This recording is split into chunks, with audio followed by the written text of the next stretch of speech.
Salut à tous, Mike Borowski pour la vidéo du jour, la gauche m'a tué. Vous likez, vous vous abonnez, objectif 15 000 abonnés, seulement 6 000 de plus, c'est rien du tout, on va le faire, je compte sur vous, un pouce bleu, voilà, objectif 15 000, on le fait, là dans le mois qui arrive, on fait 15 000. Les législatives approchent et il faut empêcher Emmanuel Macron de concentrer tous les pouvoirs entre ses mains. Il ne doit pas, par conséquent, avoir la majorité absolue à l'Assemblée nationale. Auquel cas, il pourra mettre en place ces mesures visant à racketter la classe moyenne. L'objectif de Macron étant d'exonérer d'une main ses puissants amis qui ont financé sa campagne et de reprendre de l'autre main le manque à gagner aux contribuables qui depuis des décennies payent la majorité des impôts en France. Top 5, alignement de la fiscalité du diesel sur l'essence. En 2016, 52% des ventes de voitures neuves sont au diesel. En 2012, ce chiffre était de 73%. C'est dire ce que le diesel représente au sein du parc automobile français. Avec ces chiffres, le bon Macron a vu qu'il y avait un manque à gagner en taxes pour financer sa politique en faveur de son électorat des banlieues. Fallait donc les faire casquer. Il augmentera par conséquent le prix du diesel pour le mettre au niveau de l'essence. Un nouveau sacré trou dans le budget des automobilistes. Top 4. La montée en charge de la taxe carbone.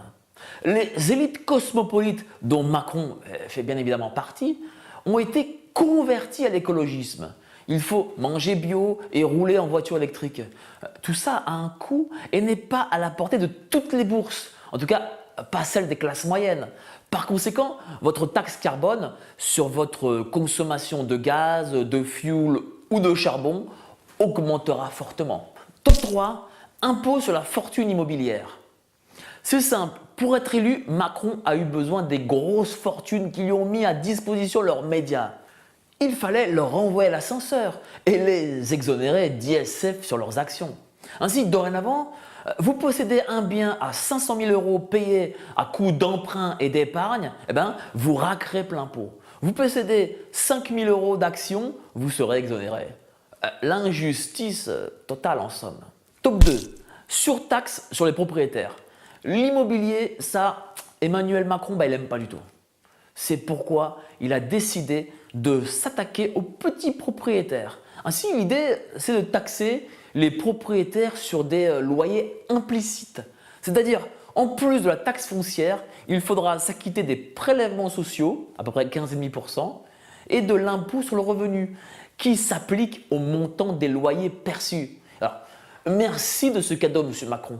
Les Français vous le rendront bien. Top 1, hausse de la CSG sur les retraités.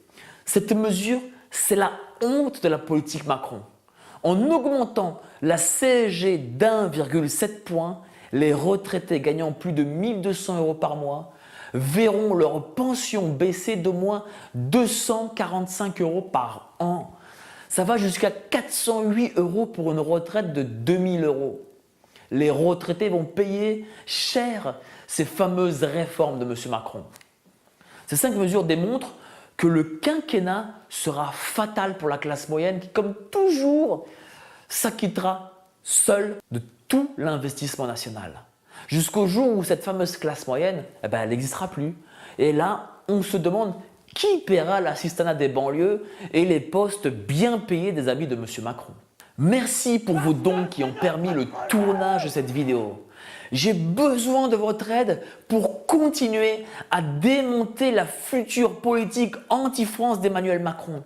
Faites-moi un don, cliquez sur l'image Tipeee. Abonnez-vous et likez massivement cette vidéo, on doit la faire diffuser dans toute la France. Je compte sur vous. Passez une bonne journée et à la prochaine vidéo. Parce que c'est notre projet!